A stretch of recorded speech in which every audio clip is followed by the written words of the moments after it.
Since they began dating 2 years ago, millions of words have been written and spoken about Prince Harry and Meghan Markle. It was the public outing that every dedicated royal watcher has been waiting for. Their lives have been analysed, their relationship scrutinised.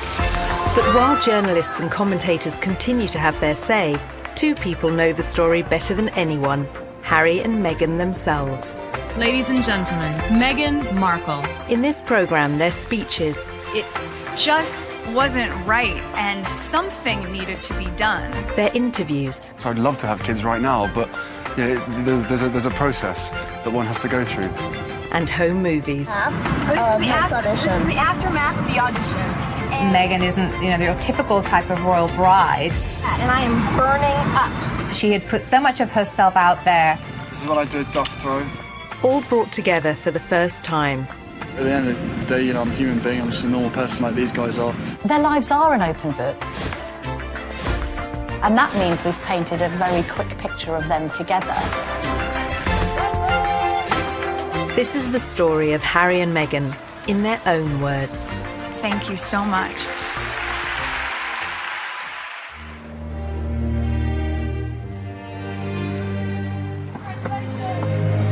This afternoon, Prince Harry and Meghan Markle stepped hand in hand into the sunken garden at Kensington Palace. November 27th, 2017, and Harry and Meghan broke the news the world had been waiting for.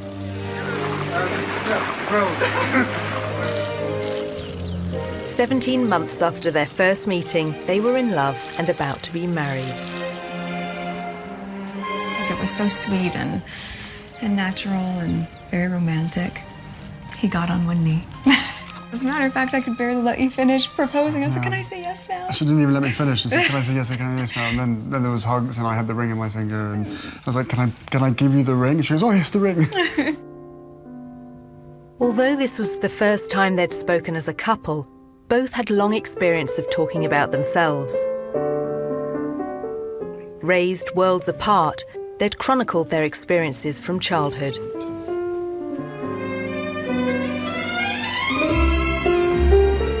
For Meghan, that was spent in Los Angeles, California, where she was born to her white father, Tom, and African-American mother, Doria. It was the late 70s when my parents met. My dad was a lighting director for a soap opera, and my mom was a temp at the studio. I like to think he was drawn to her sweet eyes and her afro, plus their shared love of antiques. Whatever it was, they married and had me. They moved into a house in the Valley in LA, to a neighborhood that was leafy and affordable. What it was not, however, was diverse. And there was my mom, caramel in complexion, with her light-skinned baby in tow, being asked where my mother was, since they assumed she was the nanny.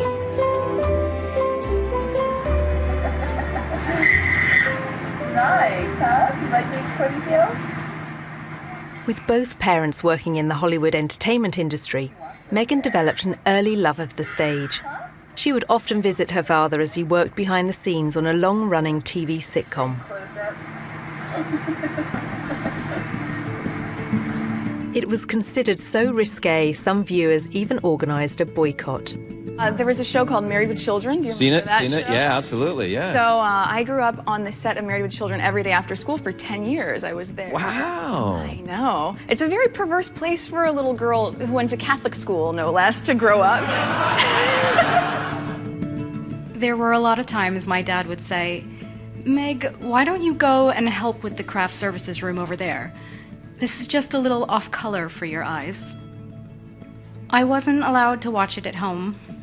I could watch the end credits, so I could give the screen a kiss when I saw my dad's name go by. I mean, they seemed very close as father-daughter, and I mean, she was a striking child. She was beautiful, and everyone would comment on how cute she was.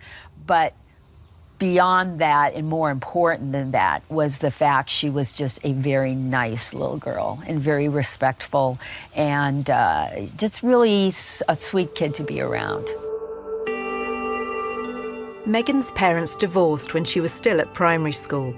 She and her mother Doria lived in a relatively comfortable neighbourhood. But LA at that time was riven by racial tensions, and in April 1992, they boiled over. The acquittal of 4 white policemen filmed beating a black motorist sparked nearly a week of ferocious rioting. The city pretty much burned in South Los Angeles. Skies were black, ashes everywhere. You didn't know how far they were going to reach, or you didn't think they were going to stop. It was kind of just like being in another world. The violence claimed 63 lives. 2,000 people were injured and 12,000 arrested. As it spread north towards Meghan's school, the 10-year-old and her mother had to run for shelter. They had let us go home during the riots, and there was ash everywhere. Oh my God, Mommy, it's snowing. No, Flower, it's not snow. Get in the house. So I can imagine any parent would want to keep their child inside, because when your city's burning, when you fear for your life, children shouldn't have to experience that.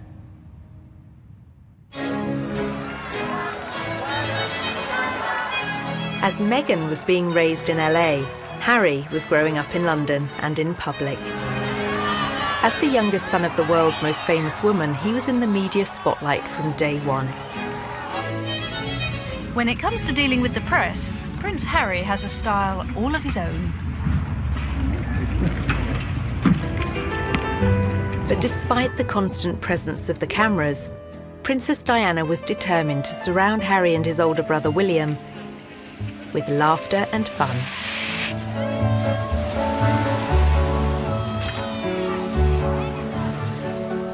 Our mother was a total kid through and through. When everybody says to me, so she was fun, give us an example, all I can hear is her laugh in my head. And that sort of crazy laugh of where there was just pure happiness shown on her face.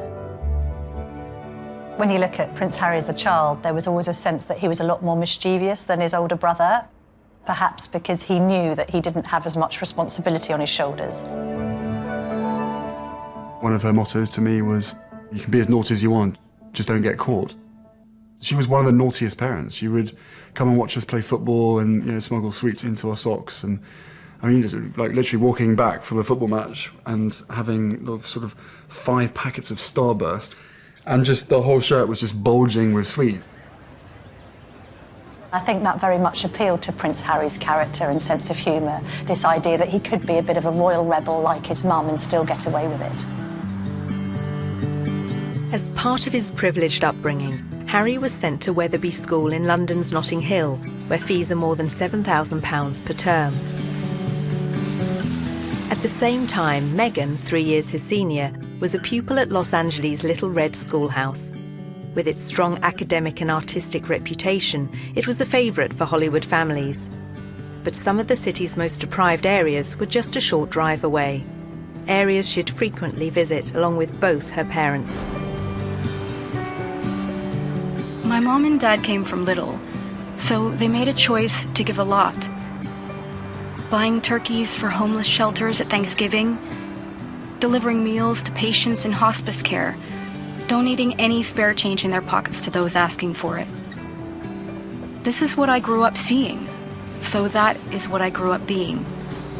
A young adult with a social consciousness to do what I could, and to, at the very least, speak up when I knew something was wrong.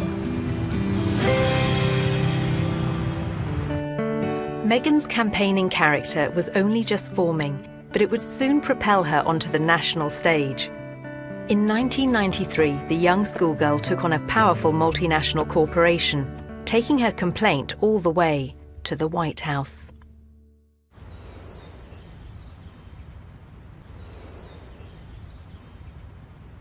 Ladies and gentlemen, please welcome Meghan Markle.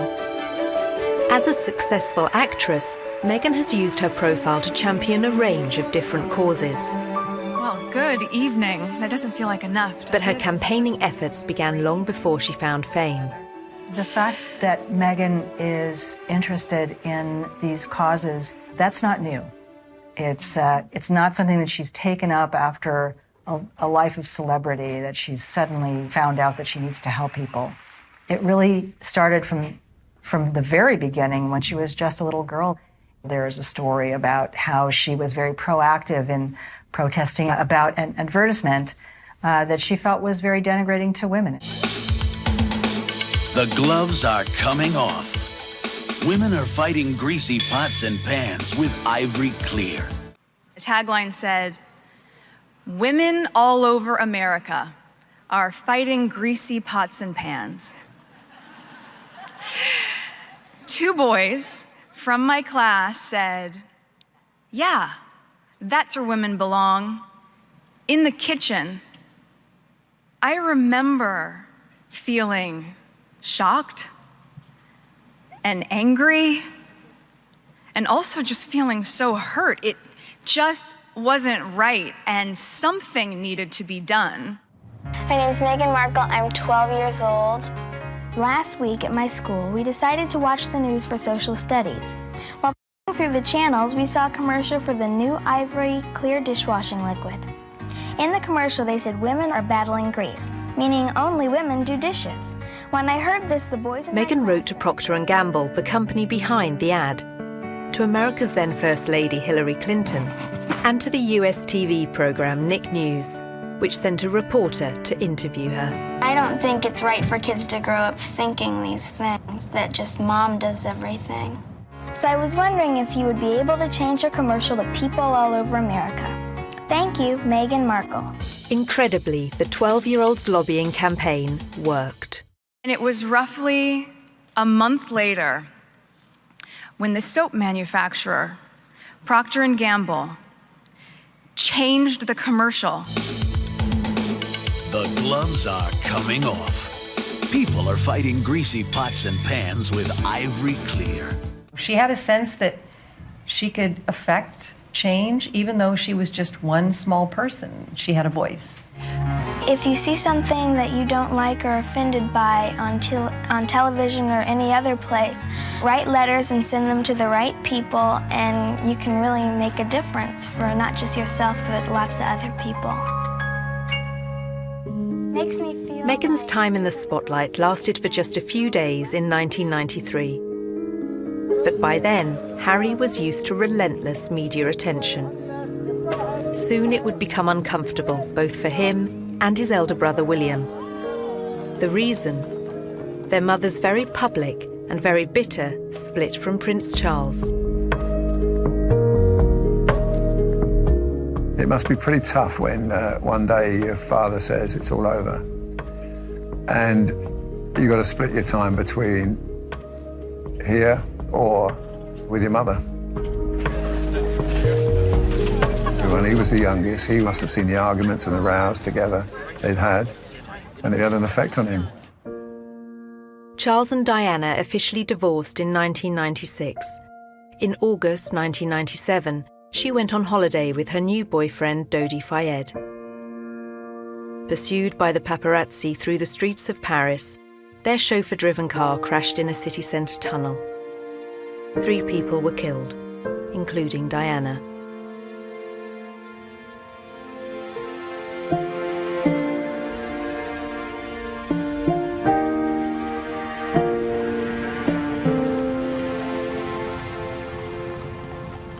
My mother had just died, and I had to walk a long way behind her coffin, surrounded by thousands of people watching me while millions more did on television. I think everybody who witnessed the funeral and that young child walking behind his mother's coffin reflected on it and thought, goodness me, what effect is this going to have on this boy's life growing up? I don't think any child should be asked to do that, under any circumstances. I don't think it would happen today. Well, we now know actually the true effect that Diana's death had on both Harry and William. Prince Harry spoke extremely openly about the fact that that had a profound effect, that he completely went off the rails, he couldn't cope with it.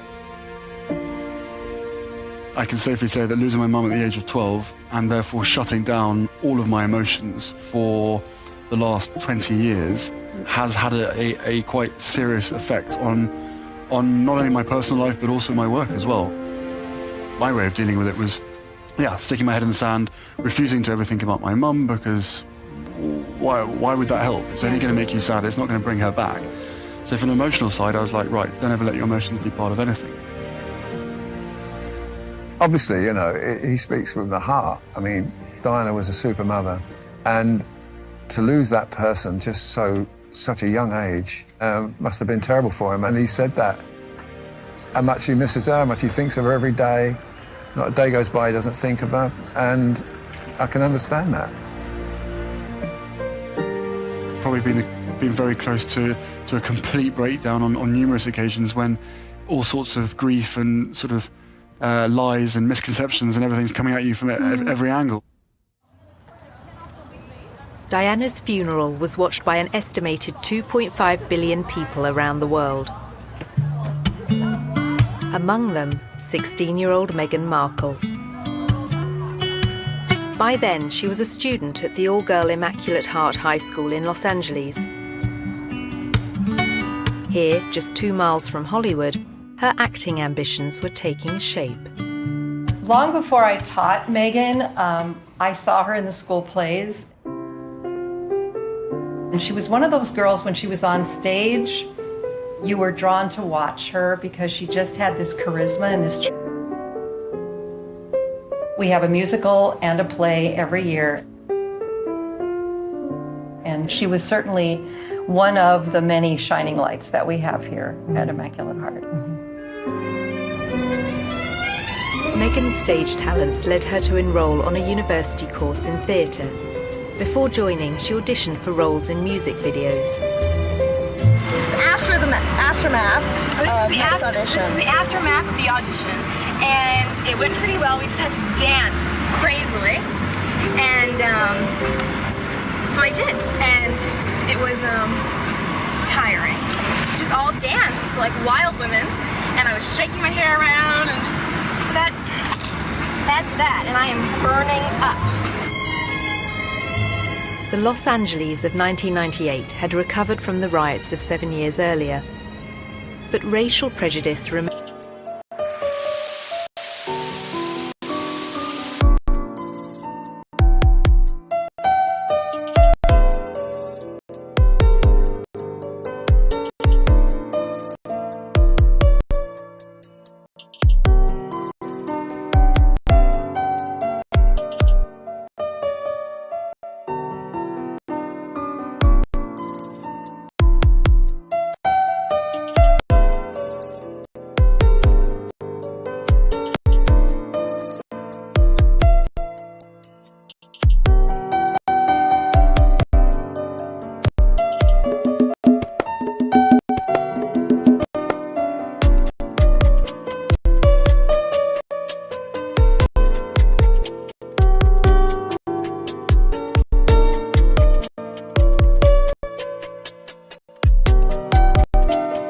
Surface, as Meghan was soon to witness firsthand. I was home in LA on a college break when my mom was called the N-word. We were leaving a concert and she wasn't pulling out of a parking space quickly enough for another driver. My skin rushed with heat as I looked to my mom, her eyes welling with hateful tears.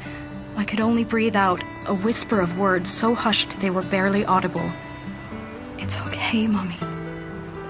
I was trying to temper the rage-filled air permeating our small silver Volvo.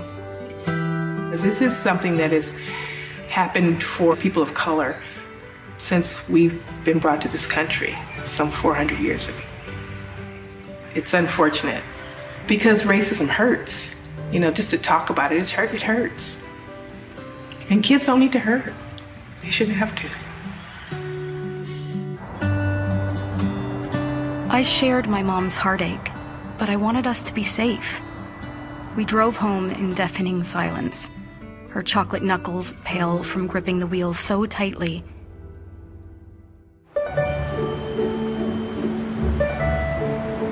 When Meghan returned to her university near Chicago, she showed huge promise on stage, starring in a number of student movies.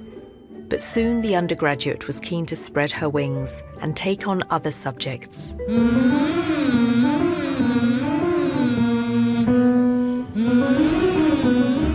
I had always been the theater nerd at Northwestern University. I knew I wanted to do acting, but I hated the idea of being this cliché, a girl from LA who decides to be an actress. I wanted more than that. And I'd always loved politics, so I ended up changing my major completely and double majoring in theater and international relations. As part of her degree, Meghan won an internship at the US Embassy in Argentina. In 2002, the country was in financial crisis. Meghan was sent to greet a top White House official, whose car was then surrounded by placard-waving demonstrators. It was their economic devaluation, and our Secretary of the Treasury at the time was there. So I'm 20 years old, in Buenos Aires, in a motorcade, doing that whole thing. I thought for sure I would still have a career in politics. And then I came back to LA for Christmas, and a friend of mine from college introduced me to this manager. The manager had watched one of Meghan's student films and said he could find her cinema and TV work in return for a 10% cut of her earnings. But, as she was soon to discover, the competition for roles was fierce. A young actor, actress trying to break into the business, it is not easy. My parents had been so supportive, watching me audition, trying to make ends meet, taking all the odds and ends jobs to pay my bills. I was doing calligraphy, and I was a hostess at a restaurant, and all those things that actors do. There's so many people out here who want to get into the entertainment industry. It's difficult. I had a beat-up Ford Explorer Sport that rattled like a steamboat engine in the morning. It was burning out. I had started to give up. It was tired and running on empty, going from audition to audition, just as I was. I mean, you really have to be very self-promoting, and you have to be willing to, knock on doors and be very motivated and have good self-esteem, because you could get eaten alive out here. I would drive to auditions and park at the back of the parking lot, far from the eyes of anyone who could see me unlocking the trunk and crawling into my car through its only feasible entry point. I would play it off, obviously, as though I was looking for something, reaching so deep for something that my car almost sucked me in to get it. Much like my experience in Hollywood, to be honest. Struggling, climbing hurdles, searching for something that I couldn't even see, and just reaching for it. Now in her mid-20s, the most Meghan had to show for her efforts were bit parts in soap operas, TV dramas, and the odd movie. In 2006, she became a briefcase girl on the American version of the quiz show Deal or No Deal, recording up to 7 shows a day. For somebody like Meghan, appearing as essentially an adornment on a game show would not be her ideal job. I'm sure she appreciated the paycheck, but she would have felt creatively unfulfilled. I would put that in the category of things I was doing while I was auditioning to try to make ends meet. I was the ill-fated number, which for some reason no one would ever choose. I would end up standing up there forever in these terribly uncomfortable and inexpensive 5-inch heels, just waiting for someone to pick my number so I could go and sit down.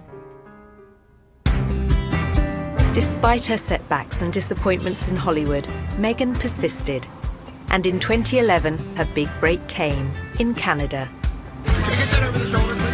Success and fame beckoned, as well as marriage.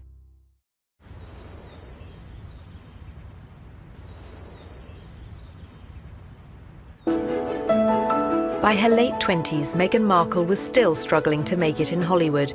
Along with the hurdles facing all young actresses, she had a further challenge: her mixed-race heritage. It took quite a few years for Meghan really to be comfortable with her identity. Hollywood didn't help with that, and it must have been very hurtful and very frustrating for her at times. I'm biracial. Most people can't tell what I'm mixed with, and so much of my life has felt like being a fly on the wall. And so some of the slurs that I've heard, or the really offensive jokes, or the names, it's just hit me in a really strong way. Being ethnically ambiguous, as I was pegged in the industry, meant I could audition for virtually any role.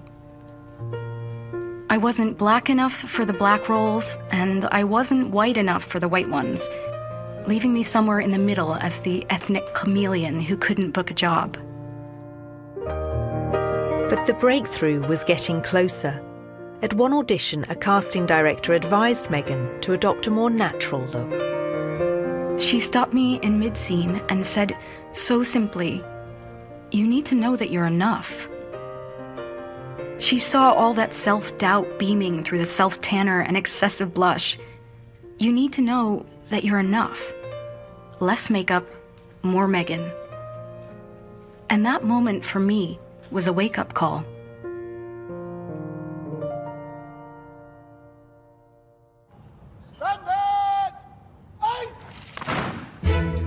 As Meghan edged closer to fame, Harry was doing his best to escape the media's spotlight. After finishing his studies at Eton, he took a gap year, then enrolled at the Sandhurst Royal Military Academy, passing out in 2006.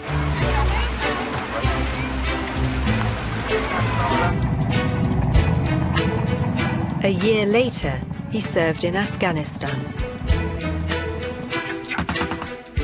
This is not a rehearsal. This is war. Prince Harry taking on the Taliban and coming under fire. The army had deployed Harry to the front line in secret. The media were only allowed to report on it as his 20-week tour of duty came to an end. This is what I do, duck throw. At the end of the day, I'm a human being. I'm just a normal person like these guys are. I don't know. It's just nice to be. I wouldn't expect the British public to make much of it. I think they would just turn around and go, "Yep, good on him. Good on the people who got him out there. He's a soldier. So what?" Basically, so what? So what if he goes out there? My husband went out there and he died. So what if he goes out there? The general opinion, and hopefully so. He was very good at his job. He was very competent. And he fitted in very well with everyone that he worked with. There was no airs and graces with Harry. He just wanted to be treated the same as everybody else, which he was. He didn't expect any sort of special favours, being the Queen's grandson. Harry's determination to be treated the same as other soldiers won him praise from the media. But newspapers were less impressed by his behaviour when off duty. In 2012, pictures of a semi-naked royal enjoying time off in Las Vegas made the front pages. It was probably a classic example of me probably being too much army and not enough prince. I don't really want to get into details of what I think or what other people think. At the end of the day, I probably let myself down, let my family down, and let other people down. But at the end of the day, I was in a private area, and there should be a certain amount of privacy that one should expect. Several months after the photos were published, Harry was on a second tour of duty in Afghanistan, this time as a captain and helicopter pilot. Approaching 30, he was making plans for a life post-army and fielding questions about his personal plans for the future. I don't think you can ever be urged to settle down. If you find the right person and everything feels right, then it takes time, especially for myself and my brother. You ain't ever going to find someone who's going to jump into the position that it would hold. Simple as that. By then, Meghan had found a long-term partner, American film and TV producer Trevor Engelson. They dated for 7 years, marrying in 2011. That same year, she auditioned for a new TV legal drama, Suits, set in New York, but about to be filmed in Toronto. It was the 5th pilot I would have filmed. I remember hoping this one would see the light of day. Never would I have imagined that this show would not just change my career, but also change my life. Meghan won the part of Rachel Zane, an ambitious young paralegal. After years of slog, it was her breakthrough role. The show proved to be a success. The USA cable network ordered a second series, and Meghan moved full-time to Canada to be near the studio. So Meghan chose not to live in like the poshest area of Toronto. She chose Seton Village, which is more laid back, tree-lined, and people keep to themselves, and that's exactly what Meghan did. So much so that her neighbors didn't even know who she was. But that was soon to change as her TV series became an international hit. As Meghan basked in her newfound fame, Harry was concentrating on building a new career. After the negative headlines surrounding his off-duty life, Harry became patron of the Invictus Games for injured servicemen and women, and he began supporting a range of causes that were close to his mother's heart. I'm particularly pleased to be with you today because my mother as patron very much admired Headway and the vital work that it does, and for me that's good enough. He was also increasingly active in aid programs abroad, especially in Africa, where his Sentebale charity is based. Sentebale means forget-me-not. It's in memory of Princess Diana. I think actually Harry's been concerned that some of her good work has been undone in recent years. And a sense that he needs to carry on her good work, otherwise it would have been meaningless. Harry had first visited Botswana in southern Africa shortly after Diana's death. In the years afterwards, he'd made repeated journeys. This is where I feel more like myself than anywhere else in the world. I have this intense sense of normality here. To not get recognised, to lose myself in the bush with what I would call the most down-to-earth people on the planet. People dedicated to conservation with no ulterior motives, no agendas, who would sacrifice everything for the betterment of nature. I talk to them about their jobs, about what they do, and I learn so much. By 2013, Meghan's TV series Suits had become a huge hit for the USA network. It was their most popular show for young adults, the audience advertisers valued the most. She was a star, and with stardom came power. Before filming Series 4, she complained to the program makers. This season, every script seemed to begin with Rachel enters wearing a towel. And I said, nope, not doing it anymore. Not doing it.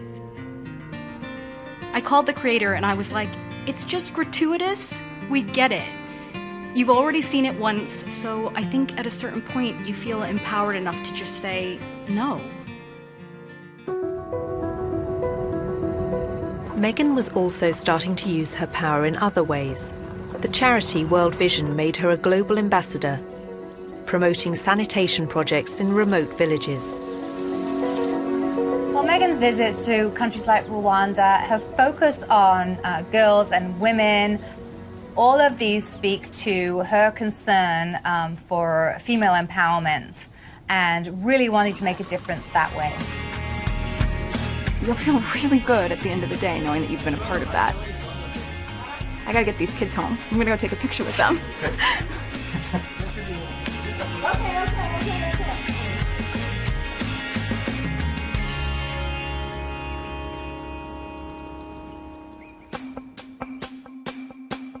Meghan's fame had coincided with sadness in her personal life.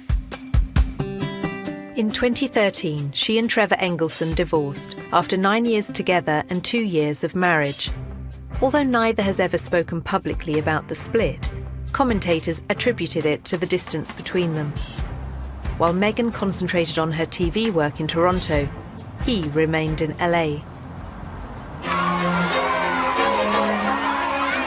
At 31, Harry was also unattached, despite a series of girlfriends and a reputation as one of the world's most eligible bachelors. I said to Prince Harry, when are you going to get married? And he said, when are you going to get married? He's always had a string of pretty serious relationships with pretty serious women. He chose, for the longest period, Chelsea Davy, a very bright girl from Zimbabwe.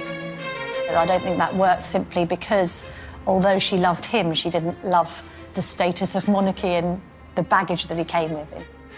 And then Cressida Bonus, again, another very bright spark, lovely girl. Again, loving Harry and being with Harry, but not the circus that comes around him. In 2015, a year after that latest split, Harry went on a tour of New Zealand and revealed his strong desire to start a family. Of course, I'd love to have kids right now, but yeah, there's a process that one has to go through. And, you know, tours like this is great fun. Hopefully I'm doing all right by myself. It would be great to have someone else next to me to to share the pressure. But, you know, time will come. Whatever happens, happens, I guess. The relationship he craved was just a year away. When he first met Meghan in London in July 2016, they discovered much in common. Both their parents had divorced when they were young.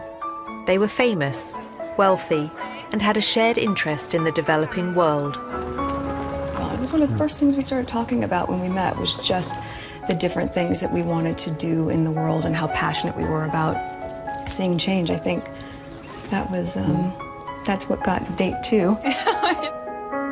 Soon after that second date, their first holiday, Harry invited Meghan to the country he'd first visited in the aftermath of his mother's death, 19 years earlier. I think about 3, maybe 4 weeks later, that I managed to persuade her to come and join me in Botswana, and we camped out with each other under the stars.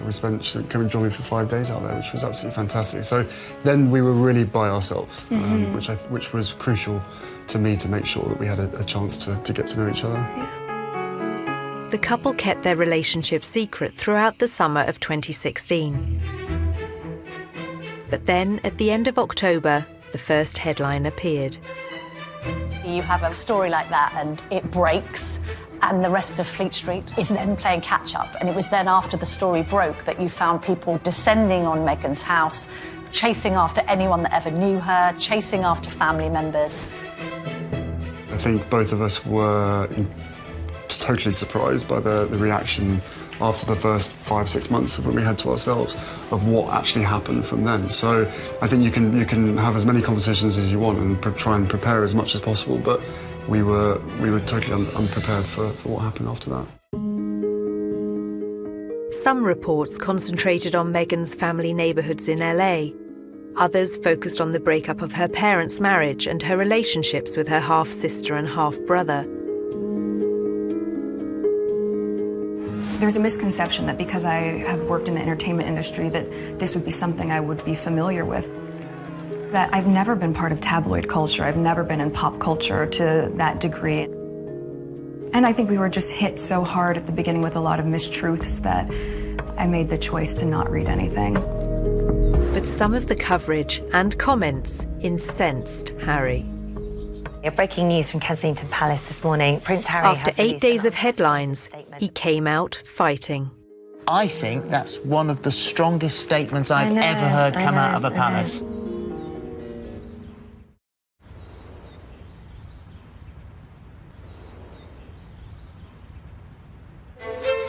November 2016. Just 8 days after the story of Harry and Meghan's relationship broke, Kensington Palace went to war with the press.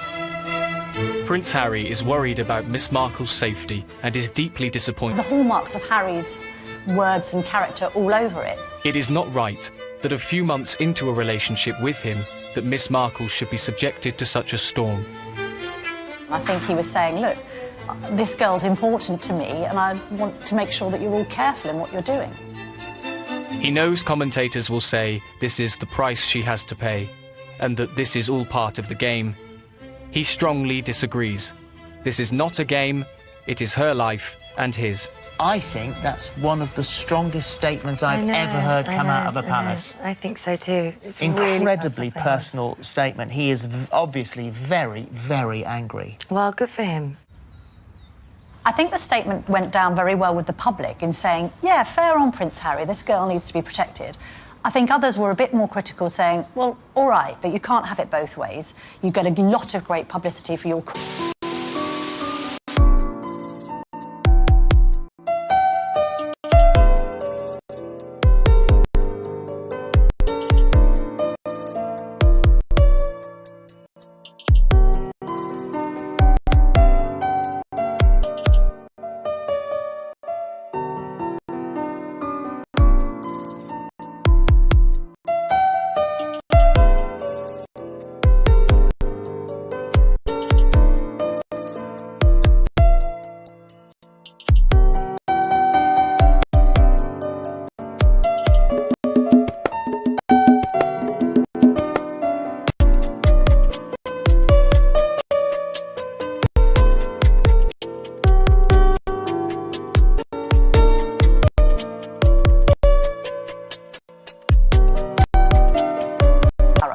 If we want to find out about your private life, we're entitled to. Poring over Meghan's private life continued. Journalists scoured her social media accounts looking for more clues about her relationship with Harry. They found she'd posted photos of herself with a bracelet similar to one worn by him. To all my TIG friends, after 3 beautiful years on this adventure with you, it's time to say goodbye. In April 2017, Meghan began withdrawing from social media, prompting more speculation that the couple were about to become engaged. She closed her successful lifestyle website, The TIG, posting a farewell message to all her readers. Keep laughing and taking risks, and keep being the change you wish to see in the world. Thank you for everything, Meghan Markle. In the early autumn of 2017, the couple were seen in public for the first time.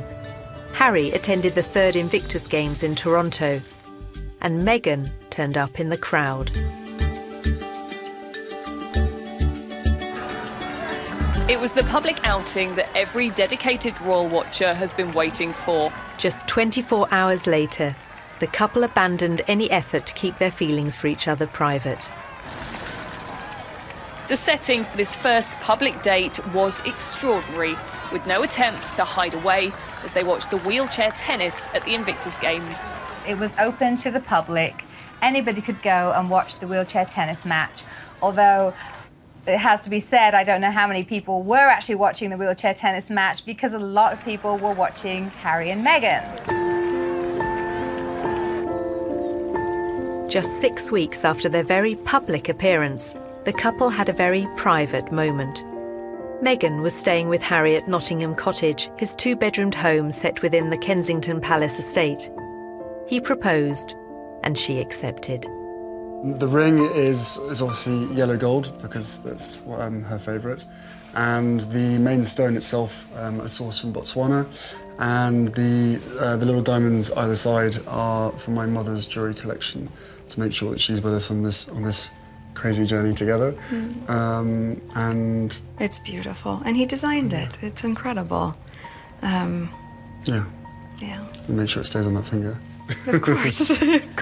What do you think your mother would have thought of Meghan or said about Meghan?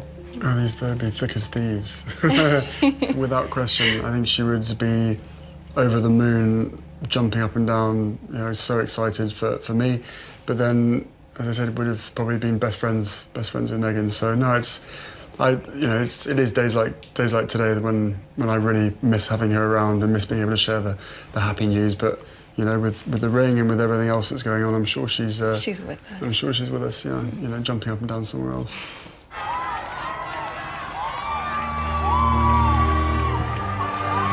Since the announcement, Meghan has become the fresh face of royalty, connecting with a new generation, just as Harry's mother once did.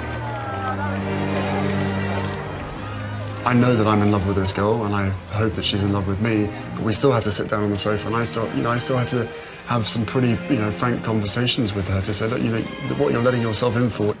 it's a big deal. It's not easy for anybody, but I know that, you know, at the end of the day, she chooses me, and I choose her, and therefore, you know, whatever we have to tackle together or individually will always be us together as a team. After a life spent on the other side of the Atlantic, Meghan is now planning to become a UK citizen. She and Harry have also spoken of their wish to tour the Commonwealth. But now, with their wedding fast approaching, their focus, for the moment, is firmly on May the 19th. We're a couple. We're in love. I'm sure there will be a time when we will have to come forward and present ourselves and have stories to tell. But I hope what people will understand is that this is our time. This is for us. It's part of what makes it so special that it's just ours. But we're happy. Personally, I love a great love story.